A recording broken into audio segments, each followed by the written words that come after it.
E aí, pessoal?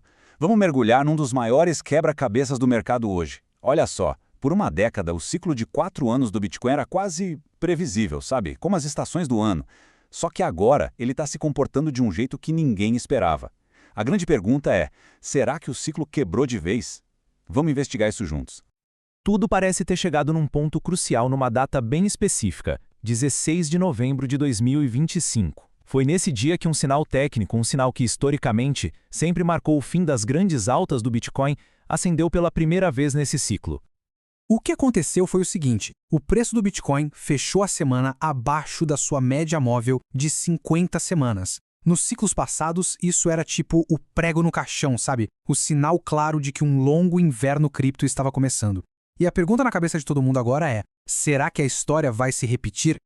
E é exatamente aqui que o mistério começa de verdade. Porque enquanto o gráfico de preço parece gritar perigo, os dados de dentro da própria rede do Bitcoin, os famosos dados on-chain, estão surpreendentemente tranquilos. Eles sugerem que a base, o fundamento do Bitcoin, está mais forte do que nunca. Então a gente acredita em quem? No preço ou nos fundamentos? Para a gente entender esse paradoxo, a gente precisa olhar para as pistas. Este ciclo foi marcado por uma série de eventos que nunca aconteceram antes e que mudaram completamente a dinâmica do mercado. O primeiro fator, e talvez o mais importante de todos, é a chegada de Wall Street no jogo. O lançamento dos ETFs de Bitcoin à vista trouxe uma onda, um verdadeiro tsunami de capital institucional. A gente está falando de mais de 60 bilhões de dólares só em 2025, de gigantes como BlackRock e Fidelity. Esse dinheiro é uma força completamente nova desse ecossistema. Esse capital todo cria o que os analistas estão chamando de efeito de lastro institucional. Pensa nisso como se fosse uma âncora gigante. Ele amortece as quedas, porque essas instituições tendem a comprar na baixa, e também segura um pouco os picos, já que a demanda deles é mais estável, menos emocional. O resultado? Um mercado com menos picos absurdos e menos quedas catastróficas. E esse efeito, olha, já bagunçou completamente o cronograma que todo mundo conhecia. Nos ciclos de 2017 e 2021, o Bitcoin bateu sua máxima histórica mais ou menos 18 meses depois do halving. Dessa vez, a gente atingiu uma nova máxima antes mesmo do halving acontecer. Isso simplesmente quebrou todos os modelos que eram baseados no tempo. A outra grande anomalia é: cadê o investidor de varejo? Nos ciclos passados, o topo era marcado por aquela euforia maluca, o famoso FOMO. As buscas no Google por Bitcoin explodiam. E dessa vez, um silêncio quase total. Apesar dos preços recordes, o interesse do público em geral continuou bem baixo. É como se a festa estivesse rolando, mas os convidados principais ainda não chegaram. Então, tudo isso nos traz de volta para o conflito central. De um lado, a gente tem os sinais do gráfico de preços, que estão bem pessimistas. Do outro, os dados da rede, que estão super otimistas. Eles estão dizendo coisas completamente opostas. E aqui, a gente vê essa divergência de forma bem clara. O sinal técnico, a perda da média de 50 semanas, historicamente grita o mercado de alta acabou. Mas os fundamentos contam uma história bem diferente.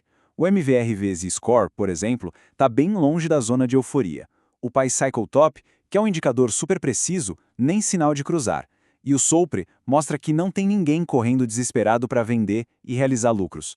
Isso leva muitos analistas, como a firma Blue Chip, a argumentar que os indicadores não falharam. Pelo contrário, eles só estão dizendo para a gente que isso aqui não é um topo de ciclo, é mais uma pausa, uma consolidação antes da próxima pernada de alta. Essa confusão toda deu origem a 3 teorias principais que tentam basicamente decifrar esse novo código do mercado do Bitcoin. Bem rápido. A primeira teoria é a do ciclo acelerado. Tudo aconteceu mais cedo por causa dos ETFs e o topo já passou.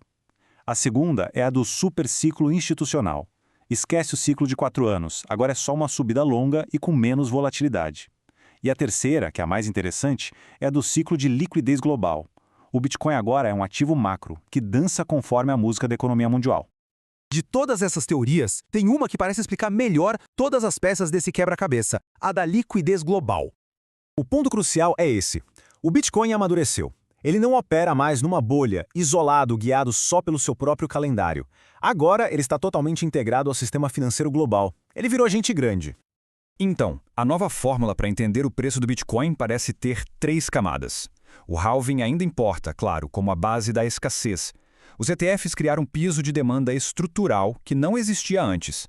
Mas o que realmente dita os movimentos de curto e médio prazo, o quando e o quanto o preço sobe ou cai, é a liquidez global. Basicamente, a quantidade de dinheiro circulando no sistema financeiro. Isso nos leva a um papel totalmente novo para o Bitcoin. Muitos analistas agora descrevem ele como um higrômetro de liquidez. Pensa nele como um dos melhores sensores do mundo para a saúde do sistema financeiro. Quando tem muito dinheiro e crédito sobrando, o Bitcoin sobe.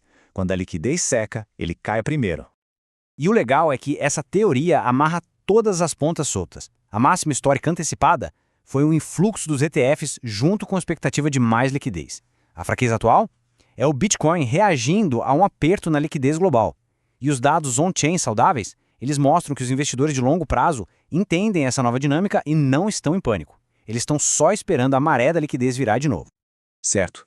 Então, se esse novo modelo estiver correto, o que ele nos diz sobre o que vem pela frente?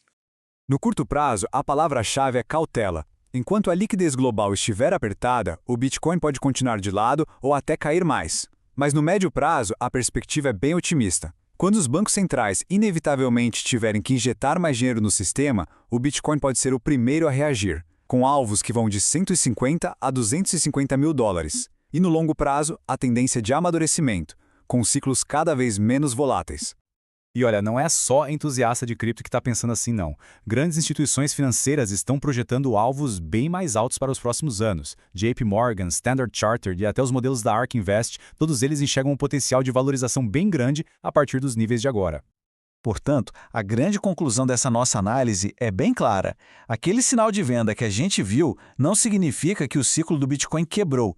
Significa que ele evoluiu para algo novo, mais complexo e muito mais ligado à economia global. E isso nos deixa com uma pergunta final para refletir. Será que a gente perdeu aquele ritmo previsível do Bitcoin para sempre? Ou será que ele simplesmente se tornou um instrumento financeiro global, cujo ciclo agora reflete as batidas do coração da própria economia mundial? A resposta para essa pergunta vai definir a próxima década desse ativo.